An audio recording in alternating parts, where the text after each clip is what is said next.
Oui, en peu de temps, on peut déjà nous évaluer pour voir en un mois qu'est-ce que nous avons pu faire. Donc, la première action, c'était d'abord d'aller rencontrer le roi d'Abomey. Ce que nous avons fait. Ça a été un moment convivial d'échange et de travail en même temps avec la cour royale d'Abomey. Après cette étape dépassée, nous sommes revenus à Dassa pour prendre connaissance du niveau d'avancement du PTA 2020. À ce niveau, il restait deux actions que nous avons commencées. La première action était de former les guides touristiques et les responsables des réceptifs hôteliers.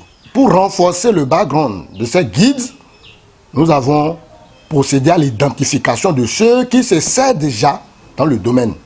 Parce que, souvenez-vous que dans le département des collines, nous en avons quelques-uns, mais qui ne sont pas professionnels. Alors que nous voulons professionnaliser désormais cette activité-là.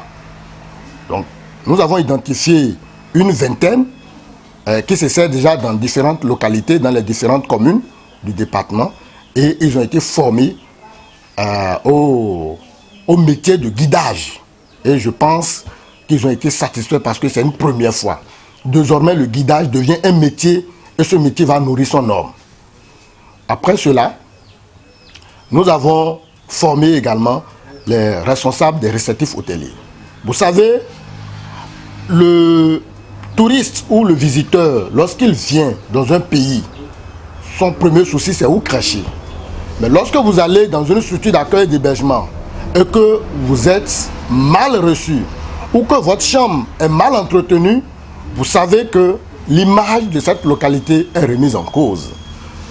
De ce fait, nous avons identifié quelques acteurs. Nous n'avons pas pu prendre tout le monde, mais progressivement, les années à venir, nous allons prendre encore d'autres et au fur et à mesure, nous allons arriver à former tout le monde. Au niveau du département du Zou, nous avons continué les contrôles inopinés. C'est quoi les contrôles inopinés? Les contrôles inopinés consistent à aller, sans informer les responsables des réceptifs hôteliers, aller faire une visite inopinée.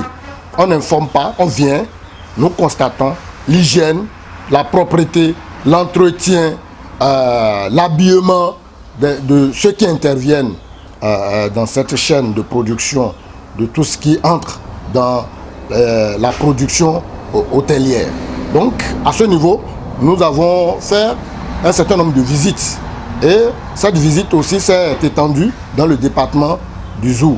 Nous avons également rencontré certains acteurs qui interviennent dans tout ce qui est hôtelier dans le département du Zou. À ce niveau, il faut reconnaître que les gens sont bien organisés, ils ont un bureau et ça nous a facilité la tâche. Au cours de cette rencontre, nous lui avons fait part de notre méthode de travail et de comment, en tant que partenaire, nous devrions travailler désormais pour accompagner la vision du chef de l'État. Notre souci, c'est de faire en sorte que tout ce qui est potentiel touristique, culturel, artistique soit vraiment révélé. C'est pourquoi nous voudrions accompagner la vision du chef de l'État. Quand nous sommes venus, nous avons constaté que dans le département du Zou, en l'occurrence à Abomey, c'est du tourisme historique qui se pratique. Nous avons dit à côté du tourisme historique, il faut créer le tourisme religieux. Le tourisme religieux va consister justement à créer des mythes autour de ces sites-là. Lorsqu'on vous explique, vous allez par exemple dans le palais royal Bianzé par exemple, on vous dit, il y a un fétiche par exemple qui est là. Lorsque vous allez, vous voyez, vous avez déjà pris un ticket pour faire le circuit. Mais lorsque vous arrivez quelque part où il y a un fétiche, et on dit, voilà, on vous explique, et que ça vous intéresse, vous achetez un autre ticket, vous voyez que cela crée de la richesse. Donc, c'est ce que nous sommes en train de faire. Aussi, nous voudrions identifier et cartographier tout ce qui est potentialité touristique des deux communes, des deux départements dont j'ai la charge. Et qu'est-ce que nous allons faire, monsieur le journaliste?